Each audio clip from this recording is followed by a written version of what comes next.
If you had to clash swords with terrifying pirates, dodge cannibals by marine sailors, and save a village from fishman creatures, what would you do? You'll need to bring your squad back together first to even have a chance of finding the One Piece treasure alive. I'm going to break down the mistakes made, what you should do, and how to beat the Fishman monsters in One Piece Part 2. This kid here will watch hundreds of innocent people die. Luffy and his crew here, plus one mystery person that they need to recruit, Sanji, are on the run to find the One Piece treasure. They went through hell to steal a map to the Grand Line, and now they're on the run from every sailor in the sea. They leave this marine base with the stolen map, but then they realize they're getting shot at by marines out for their blood. They hit the deck as cannons blast through their ship, nearly killing everyone. Luffy then realizes that the man chasing them, the Vice Admiral of the Marines, is his granddaddy, shocking his entire crew, especially Nami. Luffy says that they need to fight back, but Nami tells him that they are stealing their wind. If that ship gets any closer, they are done for. Back on the Marine ship, the Vice Admiral tells his men that he wants these pirates captured alive, and he yells out to Luffy to pull over, but he refuses. Pissed off, the man grabs a frickin' cannonball and throws it right at Luffy's boat. Acting fast, he expands his rubber body to catch it and fire it right back into the Marine boat and destroys their sails. Okay, this group just acted unprofessional as hell, and this is why I would have gotten out of this situation scot-free, by not being an eager beaver like them. Let me explain. For a ragtag group of wannabe pirates, they failed to do much pirating in this situation. They also had terrible awareness skills, maybe the fact that they did not see a giant marine ship until it was right behind them. If I was running the show, I would have stationed someone right above on the ship's crow nest, which is the upper part of the main mast of a ship that functions as a lookout point, ensuring the viewer up there with the widest field of view to look from and be able to see all types of shit from coming afar. Because that is the whole point of having someone up at the crow's nest. And if somebody got tired, all you gotta do is rotate ships up there every 3 hours. That way everybody gets a nice good tan. But still you'll be able to see,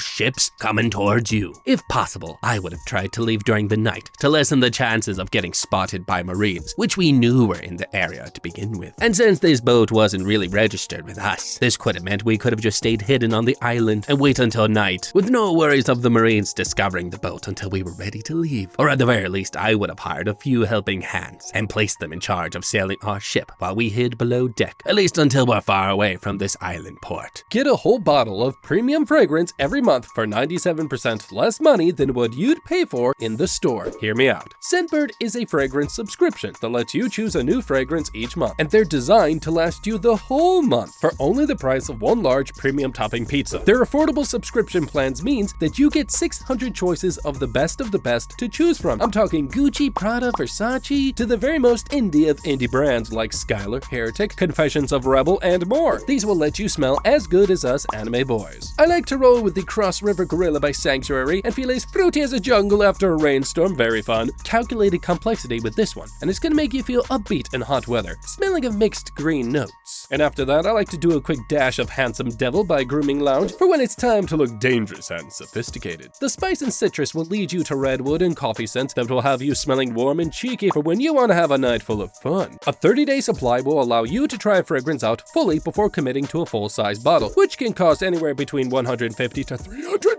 Oh my gosh! Or you could just rotate fragrances with Scentbird forever. Don't worry, we won't tell. Thanks again to Scentbird for sponsoring this video. Use my coupon code HTBA for 55% off at Scentbird. That's less than $8 for your first month, aren't you lucky? Available in the US and Canada. Check out the links below, and thank you to Scentbird for sponsoring this video. Now, back to the show. Vice Admiral Garp here gets so mad that he starts laughing like a maniac, while everyone awkwardly watches because they don't know how to take it. And Luffy's crew manages to disappear into the sea. Luffy tells his people that they should lay low for a while because they can't afford to waste time anymore. They must head to the Grand Line, but Nami tells them that they are lost. The crew then discusses the elephant in the room. They're being chased by their captain's grandparent, which is really weird. Zara and the others think, it's not a big deal, but Nami says, maybe you should have shared that information. But just then, a strange smell interrupts their conversation. But the only one who could smell it is Luffy, and he tells him he can smell something covered in butter, and is delicious. Directing his crew to the smell, he guides them out of the sea mist directly into this strange man-made island, full of life, food, and pirates. They arrive at Barati Port. Luffy tells his gang that they should stop running away and start eating away their problems instead because he's hungry, but they don't have money. Anyways, they head inside. Meanwhile, in the restaurant kitchen, this blonde-chefed pretty boy cooks the best meal of his life and tries to serve it, but his boss here tells him he can only cook what's on the menu and that his meal is dog shite. Pissing him off, these two get into an argument, and the boss punishes him by making him a waiter for the day. Heading out into the dining room with this bread bowl, he then sees these customers about to fight. He tries to calm them down, but they won't listen. So then he whips out these sick waiter moves on them, knocking them all out. Luffy catches the fight from a distance and is impressed as hell. Pretty boy then takes his sexy little bread bowl and heads straight on over to Luffy's tent. He introduces himself as Sanji, but then he catches Nami, sitting there looking all scrumptious. And then he gives her the old winky face service, taking their menu orders. He heads back into the kitchen while Luffy and the crew give Nami a hard time because hey, somebody's got an admirer. And they enjoy their break from all of the fighting. Meanwhile, Vice Admiral Garp's men work on fixing the ship. These workers tell him that repairs will take a day or two. But Kobe Bryant, oh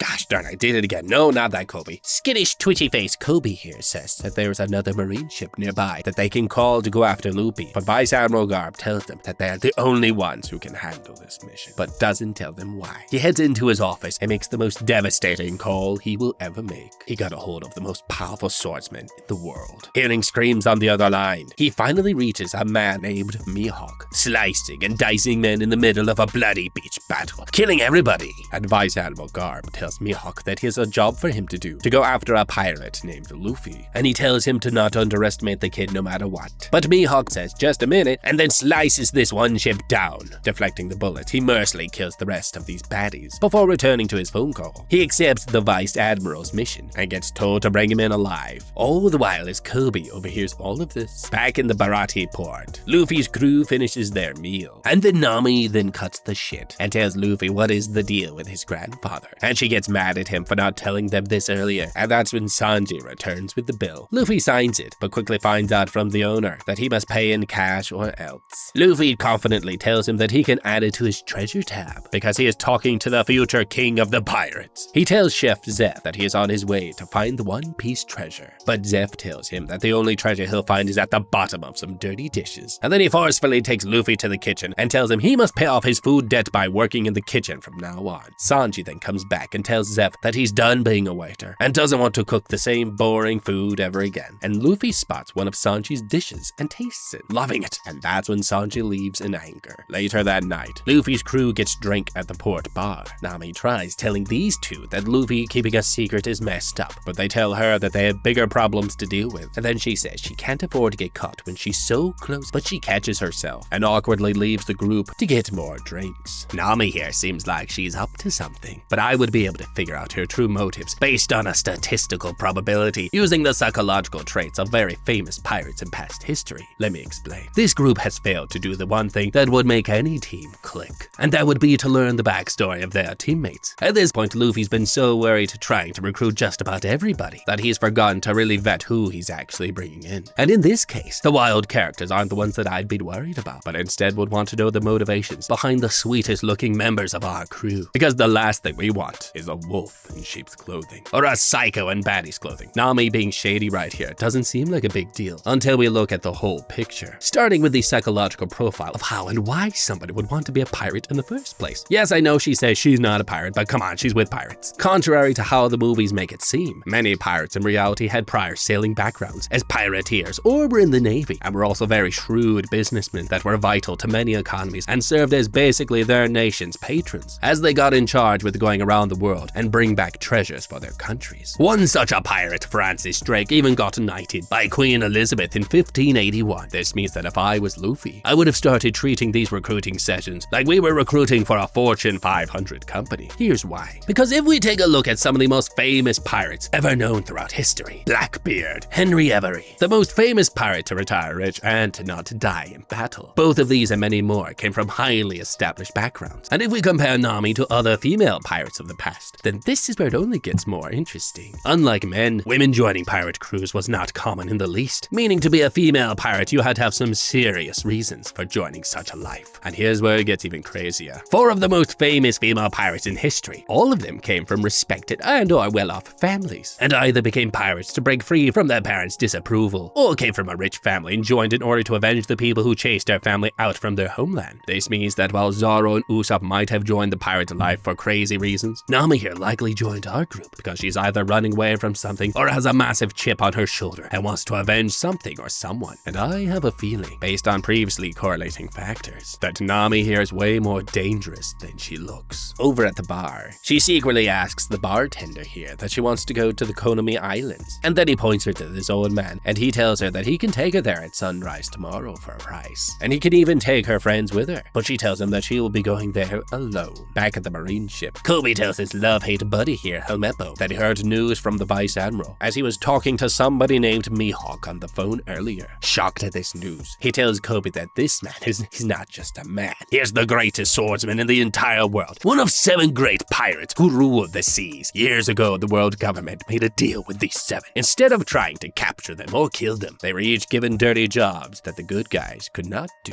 in order to keep the world safe. And in exchange, the pirates would be allowed to roam free in the world. And the news horrifies Kobe. And Helmeppo tells him that while this may seem messed up, this is how the real world works. Mr. I now have cojones Kobe then decides to go to talk to the Vice Admiral himself. Entering his office, he sees him eating a ton of steaks like a man's man, and he reveals that he overheard him talking to Mihawk, and then he nervously asks him why there are different rules for different pirates in the world. As a recruit for the Marines, he signed up for this job to protect people from pirates, and now he's thinking of quitting because of what he just discovered. Vice Admiral Garp then pours him a glass and tells him that he used to be like Kobe, but then quickly discovered that the world is evil, and that the same set of laws don't apply to everyone. But a Marine is the only thing standing between honor and true anarchy in the world, and he asks Kobe if he can live with that, because that is what being a true Marine is all about. And inspired by this old man BS, Kobe says he can handle it and decides to stay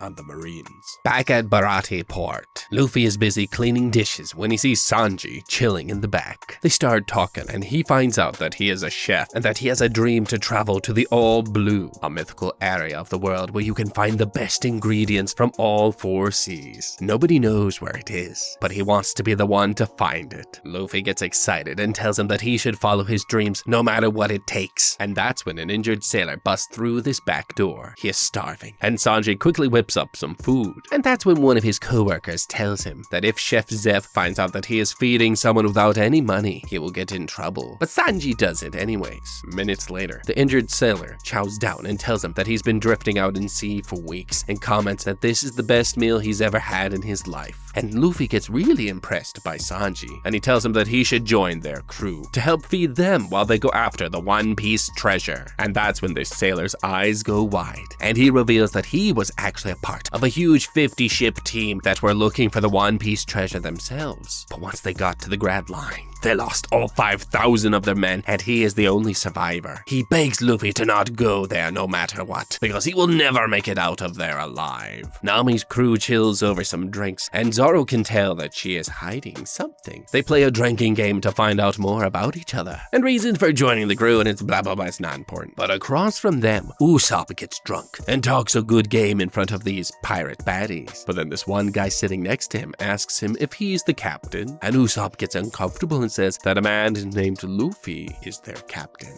Intrigued, the man asks which one of them is Luffy, but none of them tell him anything. Zoro then looks at him dead in the eyes and says that he knows who he is, Dracul Mihawk. He reveals that he is his biggest fan, and it's because of him that he wanted to become the world's greatest swordsman. And it's because of Mihawk's skill that he must now kill him. Zoro challenges the world's greatest killer right now to a duel tomorrow morning, shocking Nami and Usopp. Back in the kitchen, Luffy catches Chef Zeph passing by in the kitchen and gives him shit for not letting Sanji follow his dreams, and accidentally tells him that Sanji fed a homeless customer earlier for free. And then Usopp rushes in and tells him that they need him to come back to the boat as soon as possible. At their boat, Luffy finds out that his granddad sent a high-profile assassin, one of the 7 warlords of the sea, to kill him. But first, Zoro is going to fight him tomorrow morning. Luffy calls Zoro crazy, but says he can't stop stop him. He can't step in his way to achieve his dream. Nami thinks Zoro is crazy, and she is shocked that Luffy is dead serious about everybody following their dreams, including silly or serious ones. Nami begs him not to do it because he is her friend, but Zoro tells her that earlier when she was trying to act tough, she said she didn't have any friends, and this pisses her off and she walks away. Early in the next morning, Nami steals the map to the Grand Line and heads out to meet her ride that is going to take her to the Kenobi Islands, but at the last minute, she has a change of heart and goes to link back up with her crew just in time to see Zoro meet up with Mihawk, getting ready for the duel. He whips out his mighty tiny sword, confusing Zoro and proving to everybody that size doesn't matter, at least when you're Mihawk, and he tells Zoro that he isn't worthy of his big sword. Alright, I know, it seems like we just can't get out of this situation, but I would have unscrewed us by screwing everyone else. Let me explain. Mihawk here is the world's most deadliest swordsman, and the goal of Zoro, and he has now roped everybody else into it. Thanks, dude. Since Zoro is such big on honor, this means he's more of a liability than an asset, because he will either screw us over or get in our way, which means he's willing to take time out of our plans to go to the Grand Line in order to reach his goal. We do not need that bullshit, and we have until morning before Mihawk shows up again. This is why, if I was Luffy, with the help of Zeph and our crew, I would make 2 Luffy dummy dolls, with the purpose that one doll would be escorted by Nami, while the second doll would be escorted by Zoro. Both of them would head in 2 opposite directions on boats, and this would confuse Mihawk on which direction we went for starters. And I would tell Nami that I would catch up with her later at a different point. However, the moment her and Zoro's boat left port, I would go and recruit Sanji to be on my crew, and would then take my boat in a third unknown direction by either of them, with the purposes of circling back onto the route to the Grand Line and get there without Nami or Zoro. Yes, I'm lying to them, but again, it would likely increase our chances of being able to get away. Pissed off, Zoro whips out his swords and charges at Mihawk, slamming against his tiny weapon, but he easily blows Zoro back, making him realize that he is clearly outmatched. And he tells him that he's strong, but fighting isn't about strength, and he quickly manages to lightly stab Zoro, shocking him. And Mihawk asks him, why doesn't he retreat? But he tells Mihawk that he can't, or his dream will be lost forever. Mihawk tells him that he's impressed with his bravery, and that he will honor his dream by killing him with his big boy sword, taking it out of the sheath, revealing a giant sword that has put fear into everybody across the seas. And Zoro sets up his 3-sword technique and charges Mihawk a final time. Both clash swords, but Zoro realizes that his have been broken, and he has officially been defeated in combat. And Mihawk says that he should quit, but Zoro tells him that a samurai can never surrender until he is forced to, and is prepared to die. Mihawk then fulfills his wishes and strikes him down, and everybody screams. They rush to check on him, but find that Mihawk's strike actually didn't kill him. Intrigued, Mihawk asks Luffy what his true goal in life is, and Luffy tells him that he wants to reach the Grand Line, find the One Piece treasure, and become the king of the pirates. Impressed, Mihawk tells him that the world could use a few more wild cards, and says that he will leave him to his mission. And he also tells Zoro that he is a worthy fighter, and that he should come find him when he gets stronger someday. They quickly take Zoro back to their boat, and Nami tells Luffy to go find a doctor at the restaurant, and there he asks Chef Zeph if he knows any doctors near here. But he tells him that the closest ones are a few days away by boat, but he can help instead. Reaching back, Chef Zeph pulls out some really cool MacGyver shit, combining fish skin and stitches, and he patches Zoro's wounds and tells him that the fish scales will help heal the wounds faster, but warns them that he's lost a lot of blood, that he might not make it through the night. This is why they should keep talking to him in order to keep him in this world. Nami gets pissed at Luffy that he let Zoro pull this stupid stunt, but he tells her that he had to follow his dreams, and she tells him that in real life, not everybody gets to follow their dreams. Later, Mihawk travels back to Vice Admiral Garp's boat and tells him that he let Luffy go, and the Vice Admiral gets pissed. But Mihawk says that he wants to see what happens when his grandson reaches the Grand Line, because he thinks he might just do it. Just outside, Kobe hears all of this and is shocked, and Mihawk leaves the office while Vice Admiral Garp loses his shit. He then calls in Kobe and apologizes for not telling him this information sooner, and reveals to him his true goal. He actually wants to save Luffy and to make him not turn into a pirate. But Kobe tells him that based on his interaction with him when they first met, he was born to be a pirate. And that's when an idea suddenly strikes Vice Admiral Garp, and he tells Kobe to call a marine meeting as soon as possible, with all the men lined up outside inside. He announces to everybody and everyone that their mission has now changed. He finally realizes that Luffy will never surrender, which means they must now fight dirty in order to bring them to justice. The next day, the most horrifying creatures of the sea arrive at Baratie Port, entering the restaurant. They threaten everybody already inside and say that no one can leave. They introduce themselves as fishmen and meet with Chef Zeph, and he cautiously approaches them. This fishman says that his name is Arlong and that he owns the East Blue Sea. He's come to find somebody named Luffy because he has something very important that belongs to him. Chef Zeph says that he doesn't know about this person, but Arlong can tell he's lying, and he warns him that if he doesn't bring him in soon, he will kill everyone here.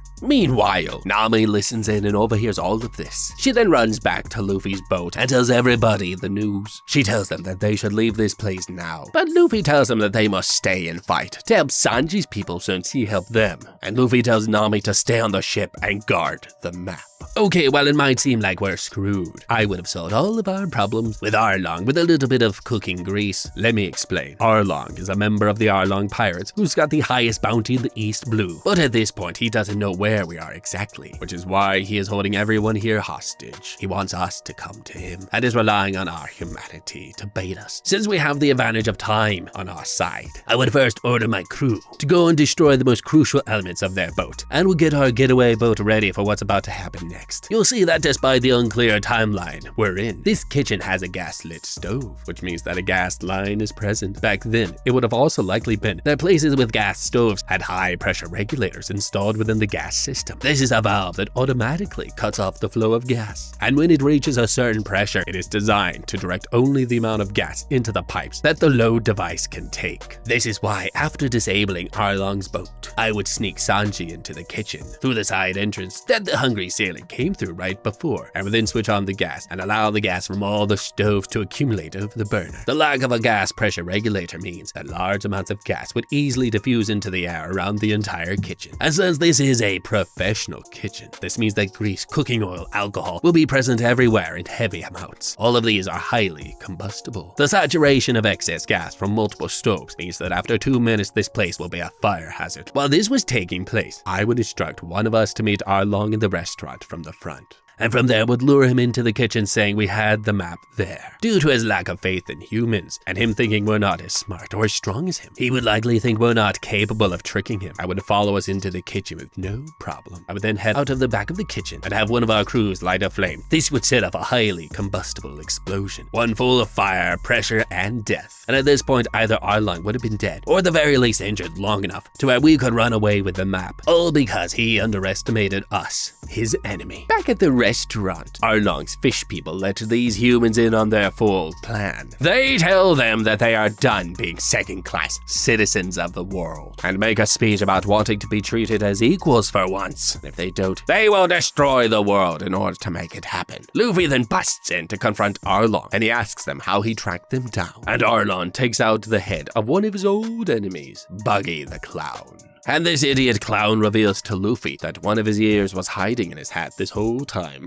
Oh, that's so gross. And he's overheard their entire plan. But then he yaps too much, so the fishmen put him back in this bag. Arlong tells Luffy that he wants the Grand Line map, but Luffy says, nah, and he'll fight him for it instead. And that's when Chef Zeph shoots Arlong in the back, pissing them all off as they start a beatdown on everybody. Sanji rushes in to save his boss, knocking this guy down with his fancy moves, but he quietly gets knocked back by their super strength. Luffy reacts quick and fires off his gum pistol, but Arlong quickly catches it and throws him back. Luffy goes in for a second series of strikes, but he quickly finds out that they are too powerful for them, and he violently gets thrown out of the restaurant and gets beaten down again and again, getting thrown onto this boat. Trying to get up a final time, Arlong quickly splashes seawater on him, his one weakness. Now helpless, he picks up Luffy like a rag doll and is about to rip his neck. But that's when Nami shows up and says that she has what he wants, the map to the Grand Line. And she tells Luffy and everybody that she's actually been a part of the FISHMAN pirates and has been for years. Luffy doesn't believe her, but she tells him that he believes only what she wants him to believe, and that this is his greatest weakness. He believes in everybody. Arlong is about to kill him for good when Nami stops him and tells him to let the sea do its dirty work. Smiling, Arlong drops Luffy into the water, and he struggles to breathe while Nami and the FISHMAN pirates leave the area. area. But at the last minute, Sanji comes to his rescue and barely saves his life, and they think of what to do next. Later at the restaurant, Sanji returns to start cleaning up the place. But that's when Chef Zeff comes in and tells him that he's too good to work here any longer. And Sanji calls him crazy. But Zeff warns him that he has a dream that he should go after and not end up like him. An overweight old pirate who's lost his leg.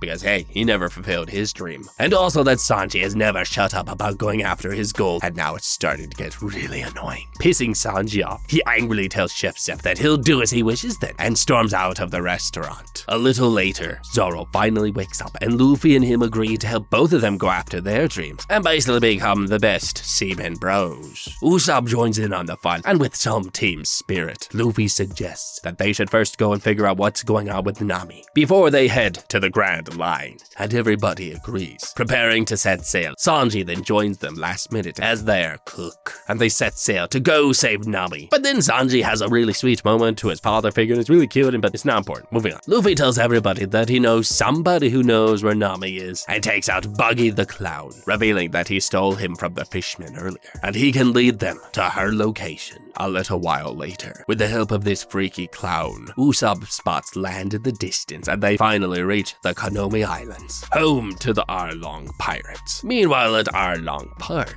Nami is sent to go meet him, and she gives him the map to the Grand Line, and he thanks her for helping them map out all of the locations of the Marines, pirates, everybody around the seas. And he tells her that with his fishmen, he will soon rule the sea, and he will take her with him. He then sends her off on another job while his team gets ready to go to the Grand Line, telling her to go collect payment from a town nearby that owes them money, the same town that she grew up in, Cocoa Village. Now she asks if someone else can do it, but Arlong tells her that only a human can, and he forces her to go. Nearby, Luffy's crew investigates these strange islands, looking for Nami, and come across this destroyed village. They soon reach a group of villagers, stressing about not having enough money to pay Arlong. My, what convenient timing. And that's when Nami enters the village as well, and demands payment. These people call Nami a traitor to her own people, and this girl here tells her that she has a lot of nerve showing up when everyone hates her for what she did, and that she leaves in anger. And Luffy in the distance sees this. Nami collects this town's payment and tells them to find more money soon or else they'll be in trouble. And that's when she spots Luffy and tells them to leave her alone because this is where she belongs. Luffy thinks she needs their help, but Nami tells him to stop trying to save everybody and storms off. Sanji thinks something else must be going on.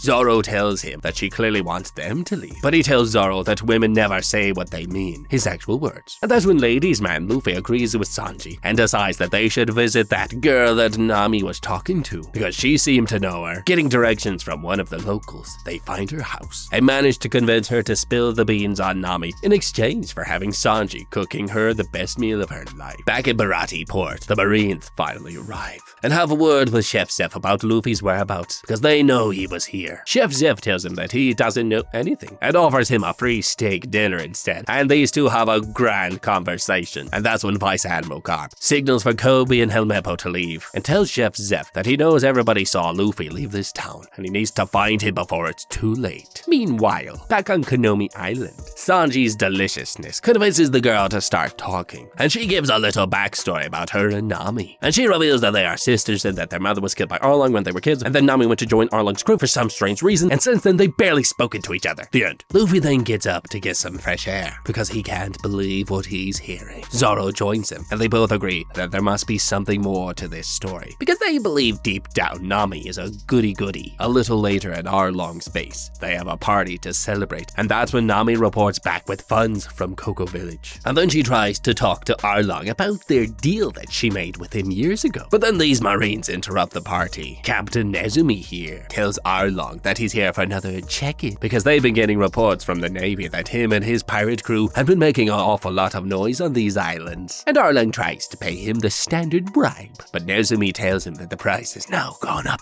because it's getting harder and harder to cover their pirate asses. Annoyed, he tells the Marines to finish this discussion in his office and signals for Nami to join them. Inside, the Marines tell him that they can't afford to help Arlong if they don't increase their price, and Arlong then agrees to their demands, surprising them, and they give him a backhanded compliment, saying for a fishman, he's pretty smart and boil. This pisses him off, and he intimidates these Marines so much. They give him back the extra money and agree to their old deal before running away. Nearby, Nami is listening in from the outside and then comes in, and she tells Arlong that she finally has what he wants, and he can finally fulfill their deal after all these years. She tells him that she finally has 100 million berry to buy out her village. Shocking him, he tells her to bring the money to him by sunrise, and he will let her and her entire village go forever. Leaving, he then tells one of his minions to go bring back the dirty Marines. Back at Bharati Port, Kobe and Helmeppo get drinks while they wait for their Vice Admiral Garp to finish his food. There, Kobe reveals to him a shocking secret. Luffy is their Vice Admiral's grandson, shocking Helmeppo, and he now says it makes sense why their boss was going after such a small-time pirate. The bartender here then overhears them and says that he knows where Luffy and his crew went, and that he can tell them for a small fee. Meanwhile, inside the restaurant, Chef Zeph tells Vice Admiral Garp that Luffy reminds him of Gold Roger, the famous pirate who hid the One Piece treasure 20 years ago. Vice Admiral Garp then confides in Chef Zeph and tells him that he doesn't want his grandkid to end up like Gold Roger and die the worst way possible. And that's when Kobe comes in and tells him that they know where Luffy went, and then the Marines then head off to the Kanomi Islands. Nami goes to dig out her treasure, and that's when her friend catches her,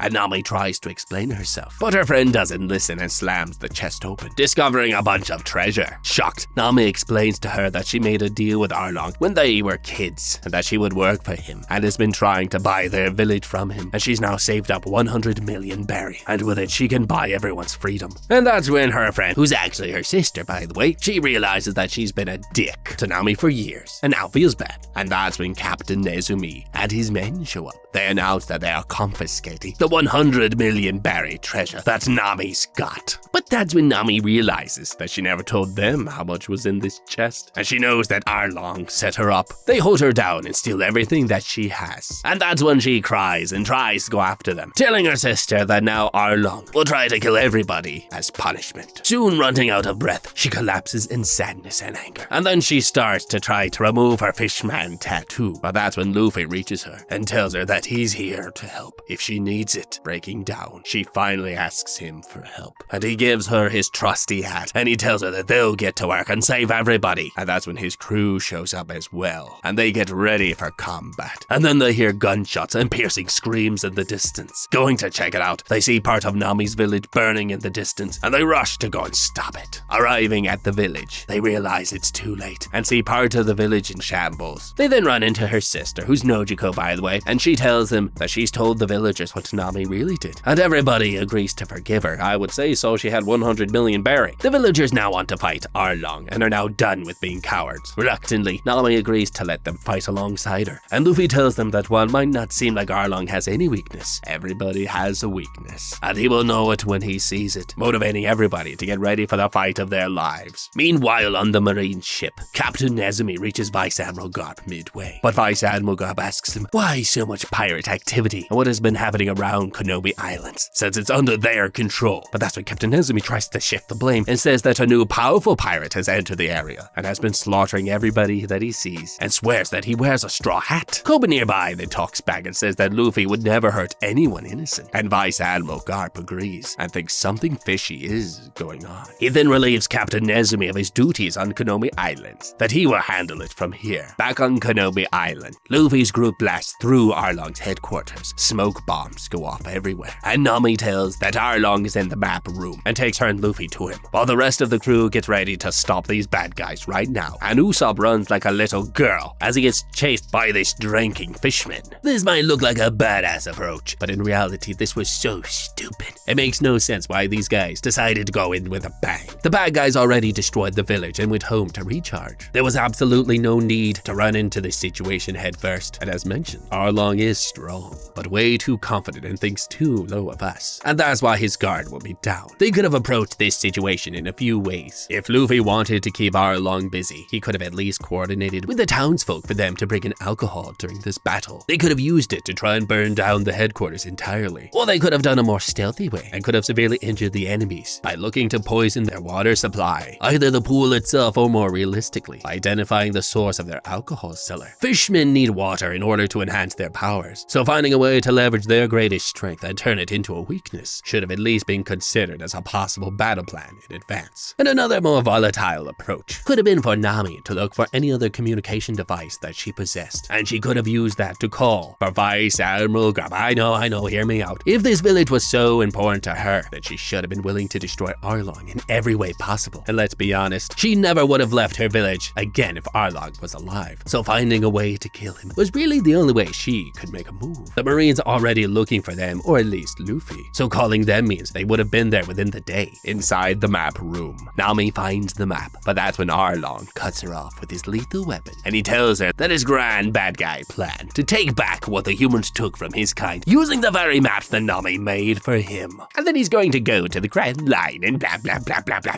Don't care. But Arlong compliments on using Nami so well for his own gain. Luffy gets furious and bites on his sword, breaking it, and he signals for Nami to escape. Meanwhile, outside, Usopp hides from this fishman chasing him, and he plays dead, tricking this guy, and uses that exact moment to fire some hot sauce bullets, and uses his special attack, Exploding Star, on this bad guy, blowing his bottle of alcohol up along with him, winning the battle, but with nobody around to see it, so he's kind of sad. Back inside Arlong Park, Sanji and Zoro get tired of fighting. Buggy here then says that if they put his body back on him, he can help them. Desperate, they do what he says, and the minute he gets his body back, he freaking leaves. Idiots. This final fishman enters the area and is shocked that all of his fish brothers have died, and then he gets ready to kick these two's asses. Using fishman karate, he charges at them and surprise jumps on Sanji, while Zoro tries to help him. Inside the map room, Luffy continues to try his best, but he can't beat him no matter what he does. He then has an idea and realizes that he is in the most important room in the building, and he tells Arlong that he wouldn't be anything without Nami and starts destroying the support pillar. Arlong realizes that he's trying to destroy all that Nami has helped him build, and he tries to stop him, beating him up non-stop, but Luffy summons his last strength, breaking the entire room as everything starts shaking down.